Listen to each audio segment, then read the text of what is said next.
welcome to the SoCal Yearbook Gal Education Series designed to inspire, encourage, support, and make your life easier.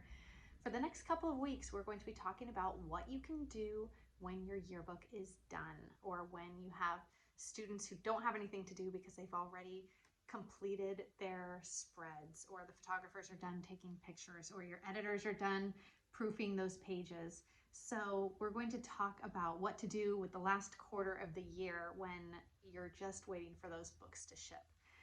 So this week we are going to be talking about creating staff manuals. This is a really great opportunity for you guys to really get a jump start on next year's book.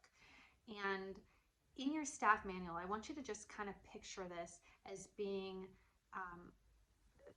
like a way for you to download your brain into a binder so that you don't forget stuff. You can do this before or after you do your theme development for next year, but it's really great to have at least the basics done this year, the things that maybe you hope to remember for next year. And some of those things would be maybe like creating an outline of your production cycle. And in that you would include your deadlines, maybe your deadlines for topic plans, for your ladder, your rough drafts, your revised drafts. You can also make a schedule if you already know pretty much what the schedule will look like. You can say, well, during this time, we should probably have photographers scheduled for these games. We know that we're going to have this many games, and let's plan on having like a checklist of all the different potential games and then who is going to sign up for those, and just have like a sign up sheet ready to go for next year. Obviously you'll want it to be modifiable. Also, class rules and design rules. Those are two things that are really important in there. Now, when I was teaching, I had one classroom rule, and that was respect. And that was just an overarching super broad rule, but there was just one. It was easy to remember and easy to check. So if your editor's getting really irritated with the other students in the class, you can always go back and say, hey, are you being respectful?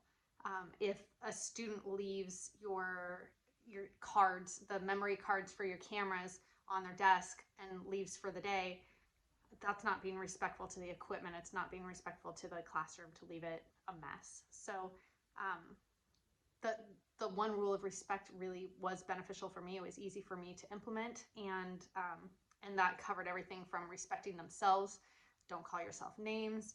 Respecting your classmates, respecting the teacher, respecting the classroom, the school, the community, and the earth. I was teaching at an international school, and respecting the earth and being a good citizen was a huge part of that. So that was the one rule that I had for my classroom. In addition, you're going to probably want to include your yearbook design rules. And so if you have a section in your binder for fonts, you can choose them now or you can choose them later, but maybe you'll have a category for your fonts, and that'll include your font types, font sizes. Headlines can be, this size to this size. It can be in this font or this font. Maybe you have, different requirements for subheads, and on top of that too, different sizes for captions and copy, and maybe font color options if you want to allow different colors for your fonts, for your headlines, any other thematic element that you think you're going to use next year as well. Your color should also be really specific.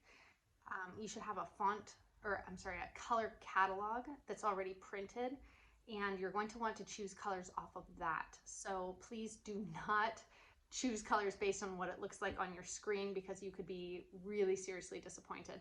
I had a school, this was years and years ago, and she was so upset because her cover came out purple, and that was her rival school's color, and she based it on what her laptop screen looked like. And you just can't do that, because sometimes if you even do this with your students, it's really fun.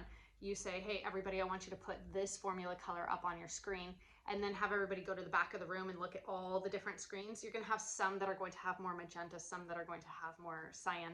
It's going to look different on your screen. So you can't judge the color that is going to be printed based on the color that you see on your monitor.